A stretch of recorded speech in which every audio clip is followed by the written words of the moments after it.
Good morning, Moray Rabotai. We are continuing on Masechet Chagigah, and we are on Daf Dalet, Amud Bet, the Limud of Amud Yomi.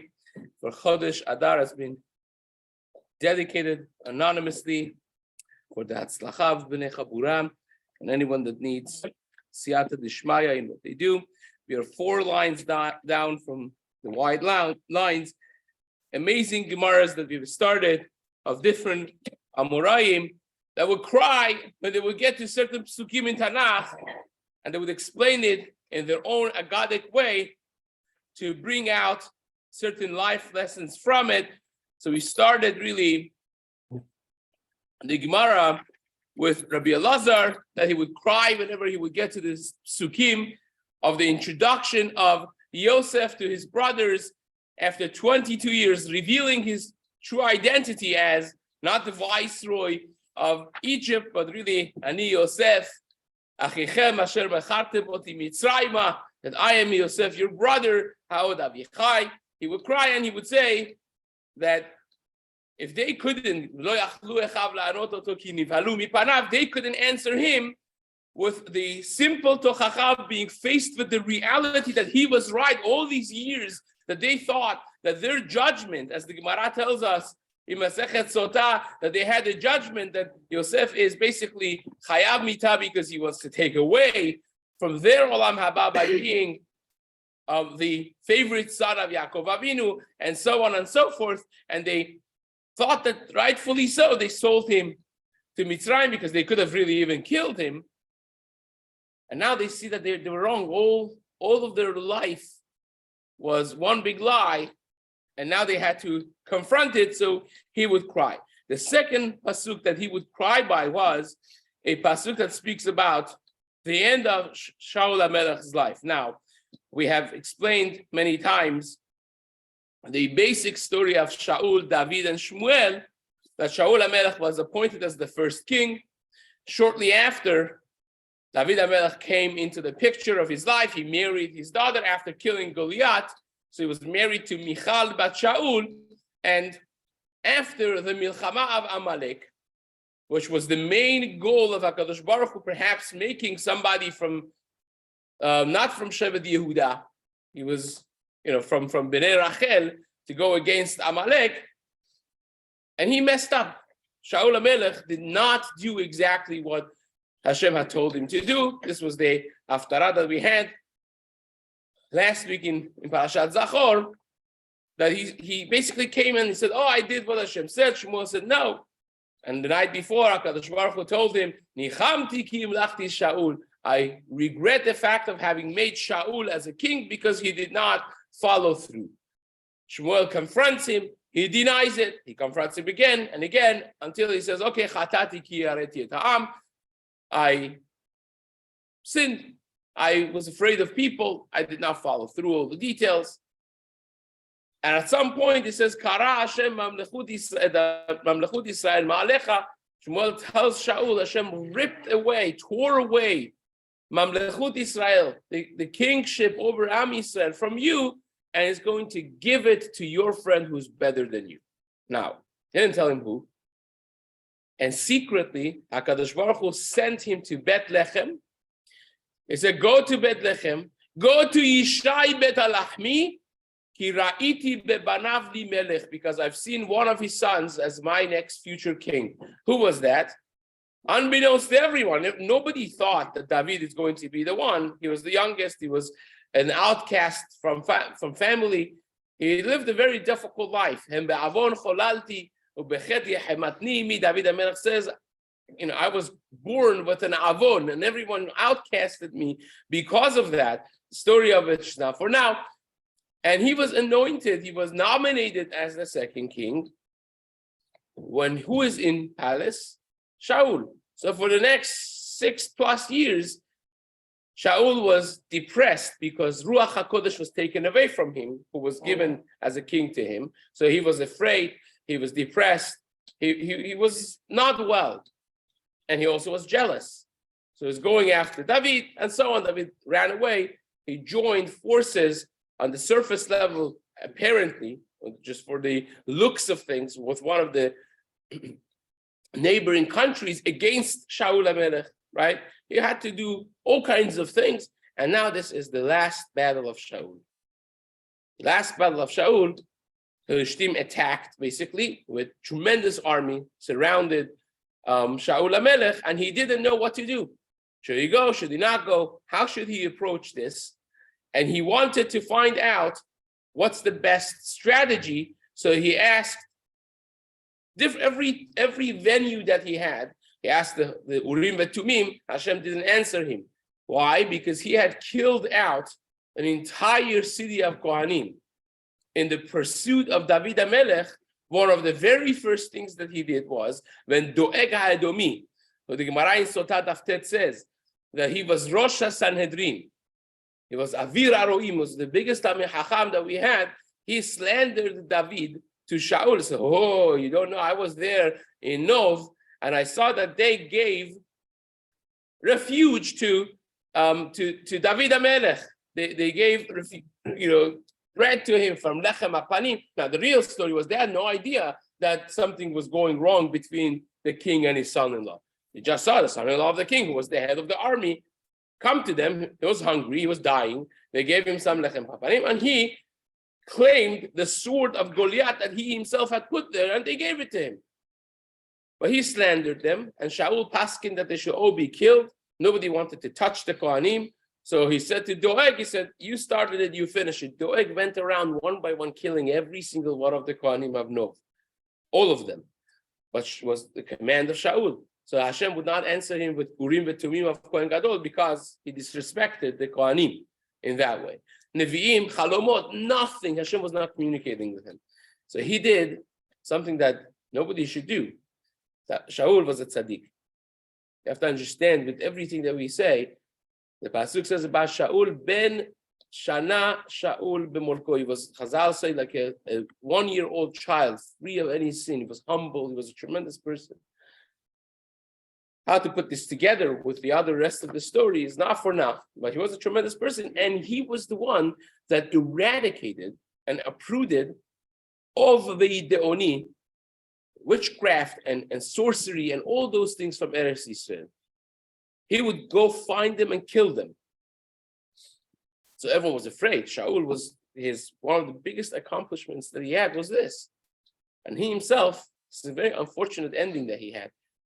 He was depressed. It was a difficult time at the end of his life. He went and he basically found an Isha Ba'alat Ov to use this same venue to bring up the neshama of Shemuel, his Rabbi, who had passed away already, to ask him, what do I do?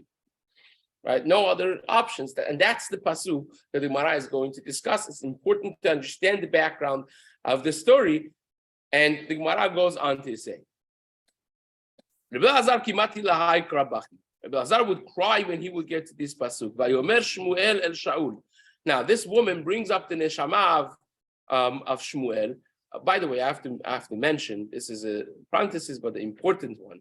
There's a massive machloket rishonim, and really the sources of it goes up to the time of the Geonim, Rav Shmuel Bar Chofni Gaon and others brought in the Radak and so on, whether or not the sorcery of this type of bringing the neshama up and communicating and so on, and together with that goes also kishuf, black magic and white magic and all kinds of magic. Is it correct? Does it have any truth in it, or is it bogus and emptiness? Right? Rambam, we have mentioned before in many places, indicates clearly that he does not believe that magic is true, is all sleight of hand, and whoever believes in magic that has truth, but the Torah has banned it, is just not smart individual. He is a fellow of damaged intellect, calls him the Rambam. But there are, of course, others, including the Vilna Gaon, who really disagreed very vehemently with the Rambam on this, and they believe that, no, all these things do exist, but the Torah has banned them. So that's without getting into that, one of the biggest sources that they bring, both of them, is this. This one really indicates that there is such a thing. He brought Shmuel, he communicated with him, and those Geonim and Rishonim who don't agree with that, they have to maneuver their way around this psukim in a very fascinating way, which is way out of the scope of this talk right now. But have to understand that this is one of those sugyas that there's a lot of depth to be spoken about. So it says, Vayomer Shmuel el Shaul. Shmuel comes up, and then the Neshama of Shmuel, so to speak, communicates, talking to Shaul. Vayomer Shmuel el Shaul, he tells him, Lama yirgastani, why did you tremble me? Lehalotati, to bring me up. He was upset with Shaul, why he did what he did. And what do Chazal say? Chazal say that he was afraid of Yom Adin, as the Gemara is going to discuss. And Rabbi Lazar would cry and say the following: Uma Shmuel HaTzadik. When Shmuel HaTzadik, who was compared with Moshe and Aaron combined, he was afraid of Yom Adin. He was trembling that maybe he's being called up to the din of HaKadosh Baruch Hu, and he says, you tremble, you scared me to death. Well, right? Says the Gemara, Shmuel HaTzadik haya mityareh min adin. He was afraid of din. Anu as, says Rabbi Elazar, al achat kama v'chama. Even him, who had what to offer, he was afraid. What are we going to say? Now, says the Gemara, Shmuel Maihi. So how do we know that Shmuel was afraid of the din of Hashem? Dichtiv, because it says the woman, the Malbim explains there in the Psukim, that the woman that brought up the Ov, she would see the images, but not hear any words. Shaul would hear the speech, but he would not see anything. It's because to read the Psukim is very complicated there, and this is the only way that Malbim finds to explain the entire parasha there. Ayin Sham Dvarim Niflaim, tremendous things over there. So it says, the Gemara, she sees this woman, the Baalat Ov, tells Shaul, she was afraid also, and she says, Elohim Ra'iti Olim. I saw like angels, like amazing things, Olim, coming up in plural form. Olim Tere Mashma. It's Mashma that he saw more than one person, two. So who was that? Chad Shmuel. He saw one was Shmuel. Ve'idach te'azil Shmuel ve'atye leMoshe ba'adeh. Shmuel was so afraid of the din, he went and he brought Moshe Rabbeinu's neshama with him. Amar leh, he says to Moshe Rabbeinu, Dil machas ve'shamam le'dina mitba'ina. Maybe I'm being demanded to judgment. I don't know why they're calling me. Maybe they're calling me to be judged. Yom Adina Hagadol va'Nora.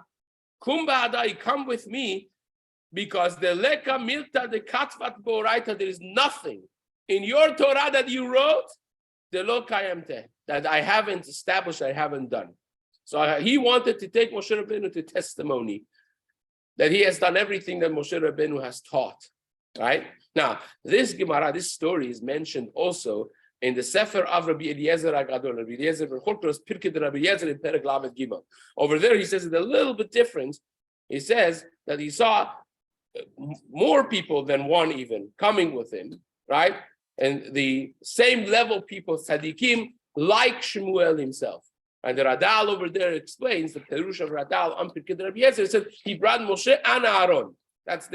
That's the way you could fit the Pirkei Rabbi Eliezer with our Gemara. And why would that be? Because we all know the pasuk of Moshe v'Aaron b'chohanav u'Shmuel b'koreshem. Shmuel was equated in some level with Moshe and Aaron combined. He was a tremendous person, and he brought both of those people. So you see, even he was afraid of the din of HaKadosh Baruch Hu. So what would we do? Said Rabbi Lazar, and that's why he cried. So said there's a lot to be spoken about every one of these stories. But now, for now, we're going to do what we do when we go on. Says the Gemara, Rav Ami kimati like Rabachi. Rav Ami would cry when he got to this pasuk. Yiten ba'afar piu ulai yesh tikva. This is the process of the tshuva that Yirmiyah Navi mentions in Echa, of how we are going to deal with our problems after the destruction, after we fell from the heights of high to the lowest of low. And he says, The processes of tshuva, and among them is a person bringing himself down literally to the earth in a way that his mouth is on earth. With all of those processes, maybe there is hope that Hashem is going to forgive. And he would say, all of this you have to do, and then maybe. Imagine what the severity of the din is. Of course, we relate to HaKadosh Baruch Hu as Avinu Avarahaman, right?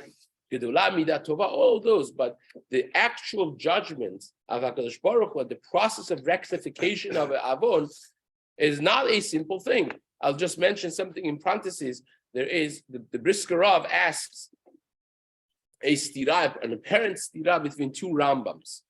Rambam, both in Hilchot Shuvah, one of them is in the beginning, the other one is Perek Zayin. Rambam in one place says a process for Shuvah, in the beginning of Hilchot Shuvah, that if you sinned, so it depends what the sin is. If you were over on a mitzvah, on a positive mitzvah, you do a proper Shuvah with vidui, you regret the fact of having done it, you wish you really didn't do it, and it's real. The feelings are real and genuine. It says, Lo zaz misham ad shemochalin oto. Before you even get to move, you do the process, boom, it's wiped clean. But then if you did a lotase, if you did a negative mitzvah, you transgressed. It's not so easy, right? You have to go through process, then it depends. If it has karet, doesn't have karet, Chilul Hashem, yes, no. And if you do, the worst scenario of it is that you have to go through tshuva, you have to hold on your tshuva until Yom Kippur, and that's not enough. You have to go through hardships and yisurim, and that's not enough. You have to wait until the day of death, or the process of death and what goes with it. That's going to complete the tshuva. So it's a whole long process. Then, at the end of the tshuva, well, towards the end, Rezai says, how is it? This guy is a Bal Avera. He is meshukatz, umetuav, is disgusting. He is far from Hashem, rachok. All of that, and it says he does tshuva, immediately he is beloved, ahuv, v'nehmad, he is beloved, he is wanted, he is karov, he is kalo. So it says the Brisker, what happened to the process of tshuva? Then it says something magnificent. He says there are two dinim. Zwei dinim. There are two dinim in tshuva. One is your relationship with HaKadosh Baruch Hu. The other one is what's going to happen with damage that you created. Now, us, the human beings, imagine you wake up 3 o'clock in the morning because there's some noise in your house. You see your best friend is in your house, broke the lock, broke the camera, broke the door, broke your safe, and in the middle of stealing your money. How do you feel about that? This is, I'm so sorry. Yeah, right, sorry. We would never be able to forgive them. To restore the relationship. Forget about, he has to pay for the lock and for the cameras and for this and for that. That's the damages that he did. He has to fix everything, even though the safe. But after he pays all of that, still a relationship to repair, which by us, the human being, is going to be very difficult. So it says the Brisker of so beautiful. It says by Hashem, it's not like that. If you genuinely regret what you did, the relationship is restored immediately. Immediately. It's as if you have never sinned, and maybe even more. Something that's very difficult for us to fathom. But it says you still have to fix the door. Because every averah that you do is a reality in the world of spiritual that you actually broke something. You actually shattered something. There is damage done, and you have to now fix it. That fixing needs a process. You have to go through fixing it. And that's what we're talking about over here as well. That it's not with all the love that HaKadosh Baruch Hu has, all of that, but you still have to do all the processes. Ula yesh tikva. Maybe you could get to fix the damage that you've caused. The avon, the chet, is a real thing. It's not some, I did tshuva, but tshuva. No, you have to fix things. And, again, it's scary to go through Ariya Kadosh's wording of, 84,000 team for every averah that you did, and so on. Of course, that would be brutal, but at the very least, is a person has to be committed, and that commitment needs to be a commitment that HaKadosh Baruch Hu could testify on it that is real. So that's why he would cry. It's just like this is the severity of facing your real self and looking yourself in the mirror when going through the process of rectification. Says the Gemara of Abi Kimati Lahai Kra Bachi. He would also cry with this pasuk. Bakshu Tzedek, Bakshu Anava, very much in line with the first pasuk that he would cry by. Right? Seek Tzedek, seek Anava, Ulai Tistru Biyom Af Hashem. Do all of this, maybe you will be covered and sheltered in the day of Hashem's wrath and anger. Okay. Amar Kula Ai Ulai. All of this, he said, you have to do all of this for Ulai, and maybe. Still not guaranteed. Okay. Rav Asi Kimati La'ikra. Now, Rav Ami and Rav Asi, they're the Gedolim in Eretz Yisrael, like this Gemara says in Ketubot. They almost always go together. Kimati La'ikra Bachi. He would cry by this pasuk. Sinu Rava Butov. Hate bad, love good. Va'asigu b'shar mishpat. They were Dayanim also, Rav Ami and Rav Asi, and establish mishpat in your gateways, in your community. Maybe Hashem will have compassion. And he was also the same feeling as his chavruta. All of this you have to do, and still there's no guarantee. Now we're going to speak some more about having guarantee versus not having guarantee when it comes to our status in the eyes of Hashem in just a moment. Says the Gemara. Rabbi Yosef Kimati Hai Krabachi. Rabbi Yosef would cry by this pasuk. Yesh nisve velo mishpat. Okay, now, I have to say, the Gemara that we're going to start, it is above my pay grade, way above my pay grade. So we're just going to read the words, and I'm just going to read the words. Okay, so says the Gemara, he would cry by this pasuk. V'yesh nisve velo mishpat. The pasuk says, there is a person, you could have a reality of an individual that would be taken away without judgment, right? There's a pasuk in Mishlei, in Perek Yud Gimel, pasuk Chaf Gimel, that you have a reality of a person being taken away without mishpat. So Yosef would say, Amar mi ika de azil blo zemaneh. Is there a person that could just, be killed, taken away without his time? I thought everyone had a time. Well, the Gemara Shabbat discusses David HaMelech asking when his time is going to be up, and HaKadosh Baruch Hu giving him a hint and so on. So everyone has a time, right? The Gemara at the beginning of Masechet Sotah and Daf Bet seems like that. Everyone has a time that's katsuv. So how's this? This is pretty scary, right? The guy just gets COVID and dies, right? Well, and says Rav Yosef, is there, the Gemara asks, says, wow, wait a second. Is there such a thing that a person could just die without mishpat, without judgment? The Gemara says, yes, there is such a reality. Also, the Gemara, instead of explaining it, brings a story. Ki had Rav Bibi bar Abaye, hava shachiach kabe malach hamavet. Rabbi, the son of Abaye, was good friends with Malach HaMavet. Such a good friend to have, right? We find elsewhere in Shas many places that Rabbi bar Abaye was involved with a lot of spooky things. Seeing Shedim, dealing with them. He was damaged at some point because of it, and so on and so forth. But he was friendly with Malach HaMavet, right? So one time they were schmoozing with Malach HaMavet, and Malach HaMavet had a business involvement. He says he sends a shaliach of his, right? He doesn't take everyone personally. He tells his agent, or the other malachim, Zil aitili Miriam gadlasar neshaya. Go kill Miriam megadlasar neshaya, the one that braids the woman's hair. Azal, so this malach, the shaliach goes, aitile Miriam megadla dardeki. And by mistake brought a different Miriam, right? Brought a different Miriam. Amarle, so Malach HaMavet says, I'm going to fire you. I sent you to bring Miriam Megad Lasar Neshaya. You brought the wrong person. So he says, Miriam Megad Lasar Neshaya Amrilach. Amarle, Ihachi achtara. I said, oh, okay, sorry. If that's the case, let me bring her back to life, and I'll go bring the right person. Says to him, Amale, ho'il va'aitite lebele minyana. Once you brought her already, she will be as the count will keep her here. But then it says, how did you even, she's not her time. So Malach HaMavet is asking, the Shaliach says, how did you overpower her to take her in the Neshama? It's not her time. You shouldn't be able to take her in the Neshama just like that.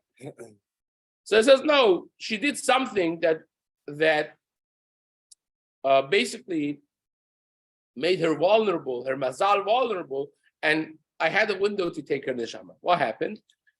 Says the Gemara, Havad Nakta Matar biyadeh. She was sweeping the oven after the baking, and she had this vessel to sweep it, to clean it. Va'avakasha shagra umachariam tanura. She was doing the sweeping, cleaning the tanur. Ve'anchata agabe de kara. She put this vessel, this cleaning vessel, on her lap. Basically, it was hot. It burned her. Ve'itra mazala, and her mazal went down. Ve'aitita, and that's when I could overpower her neshama and take it away. Now, just to show you that this is not, there's a lot to be talked about here. Even though that I told you already that I don't understand, this is a way beyond our pay grade, but still there's a lot that's been written on this and how this operation of the neshamot work. The Gemara itself is going to discuss it right now, but this specific thing is not something that happens every day. For instance, the Tosafot over here write, do you know who this person was that was supposed to die? The one that didn't end up dying. The Miriam Megatla Sar Neshaya, they sent you to Masechet Shabbat, which if you go to regular old Gemarot, you would not really find this in Masechet Shabbat and Daf Kuf Dalet because it was taken out and censored because of a good reason. Who was this? I mean, the new one, some put it in. If you go to Sefer Kesrot HaShas, you'll find it. Those are the censored pieces of the Gemara that they took out. This was the mother of Yeshua HaNotzri, right? So there's a whole lot more inside the story of someone that was supposed to die and perhaps didn't die because Hashem wanted somebody else to come about because of perhaps deeper hashbonot of why Hashem wanted that person to be born and do what he did, either because of our problems or because of other, bigger picture hashbonot of HaKadosh Baruch Hu, which there's a lot to be talked about, both in the writings of the Rambam, writings of the Ramban, and many others. So you see a surface level Gemara, and you're like, oh, gee, this is complicated. But yeah, it is much more complicated than you think. These are layers and layers of cheshbonot of HaKadosh Baruch Hu, how things operate.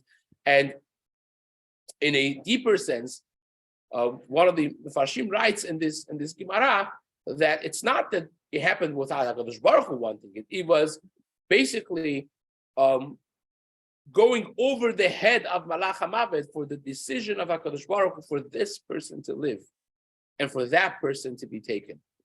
So sometimes Hashem bends the rules of the regular world that he has to operate, and he operates it in his own hands when there needs to be hashgacha pratit for this person not to die, as we just explained, and for the other person to die instead. So these things do happen, not as a random haphazardness, but as HaKadosh Baruch Hu overriding the system and doing it in his own way. Like we had in Masechet Brachot, Moshe Rabbeinu asked Hashem, he said, I don't understand how you do things. Teach me how the system works. Hashem said, nobody knows how the system works. It's the only question, according to one Mandamar that Hashem never answered. He said, he says, above your pay grade, Moshe Rabbeinu, you will never understand. And according to this, and not only Moshe Rabbeinu doesn't understand, but even Malach HaMavet is like, what? Right? So there is a lot to be talked about this. We, again, are going to surrender to our basic understanding and lack thereof, perhaps, and read the Gemara as it is. Says the Gemara. No questions in this part.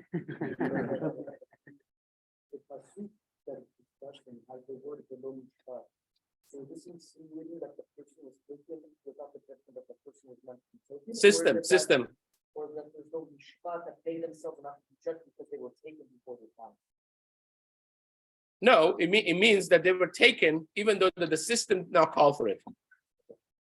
It was not a psak of malach hamavet that this person is done. Let's bring his neshama. That's the simple level, right? So says the Gemara. We're not done with this story yet. So he says, Rabbi tells malach hamavet, how's that work? You have a permission to do that? That doesn't sound fair. Says the Gemara, Amaleh, so malach hamavet is now the pushover. It says, wait a second, Rabbi, you're missing a pasuk. The pasuk says, V'yesh nisveh b'lo mishpat. You missed the pasuk in Mishlei. Doesn't the pasuk say, Yesh nisveh b'lo mishpat, is a person that dies without judgment? Amaleh, and he answers back, says, wait a second, v'hakitiv dor holech v'dor ba. There has to be a dor holech v'dor ba, which means a time of a generation has to come, finish, and then they could go, and the next generation will come. It's not haphazard. So it says Malach HaMavet, that's not a problem, because I don't send them to the Malach HaMemuneh Ala Metim. There's a Malach called Duma, right? He's the Malach of the Metim, of the deceased. So I don't hand them to Duma right away. I wait with their Neshama, right? Based on what one of the Rishonim, Rabbi Avraham Minahar, explains, says, they basically are in my pocket, they're with me, Shatot Ba'olam, they're still around the Neshama before they're handed over to Duma, the Malach of Metim, and when their time comes, I hand them over to, so the process of transition from this world to the world of Metim for the Neshama still takes place. I just take their Neshama away from their guf for the wild being. So then he says, wait a second. I first take them and keep them basically, and then when their time comes, I give them to Duma. Amaleh, he says, wait a second, but sof, Sheneh my avdak. He says, he had a gezerah that he's got to live 120 years. You took him 40 years earlier, right? What happens to the 40 years that he had a psak that he's going to live 40 more years? What do you do with those years? That was a gezerah from Hashem that is going, he's going to live those years. So listen to this, Rabotai, you'll become better people after this. Says, Amar, if there is a young Talmid Chacham, we spoke many times about Rashi in Masechet Ta'anit, Afdalet. Asura Rabban means a sharp, young, energetic Talmid Chacham. So if there is a Surbam Rabbanan, the Ma'avir b'milet, that he has good midot, he's Ma'avir al midotav.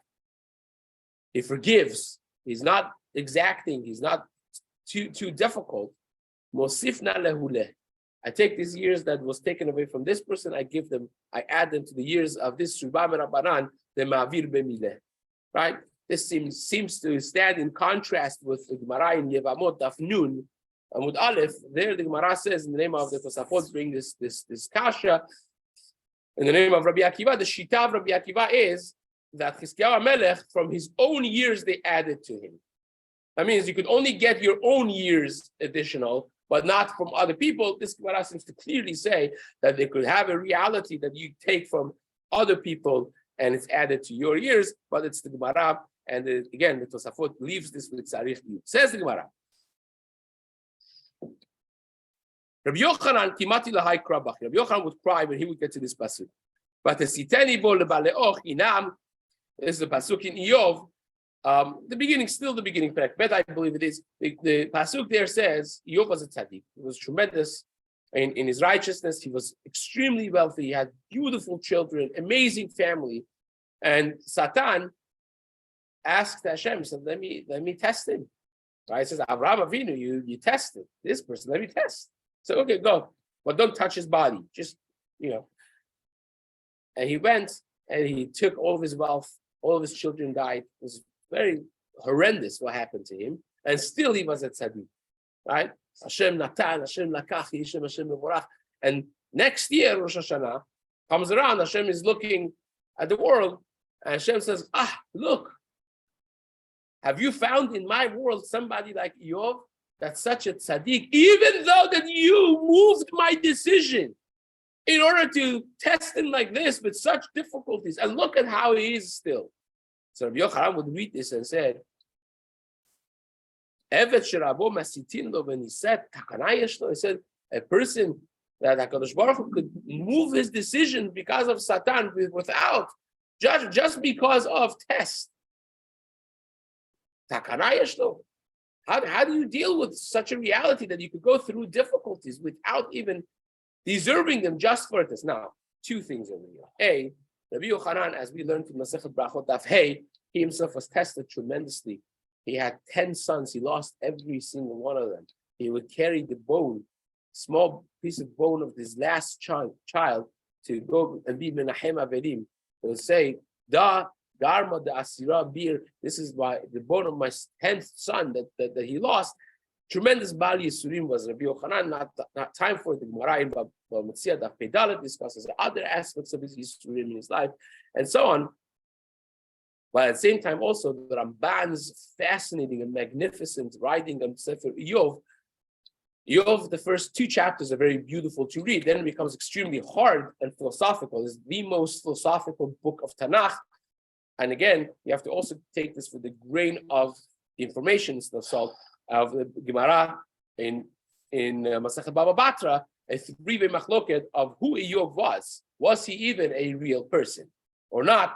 But the philosophical part of it is certainly there, and Ramban struggles understanding because what the philosophy of it works is understanding hardship in the world, of why there's a tzaddik v'ralo, rasha v'tovlo, and he comes up with the Ramchal writes about this 5 different ways. The Ramban writes several different things about this, and this is just a setting off an alarm that there's much more than we have discussed over here, buried inside this pasuk. The Gemara just kind of like throws it as a one-liner and goes on, but there's much more to be discussed as we are going to discuss some of them, but not all of it. I have to listen to that one like 2 more times because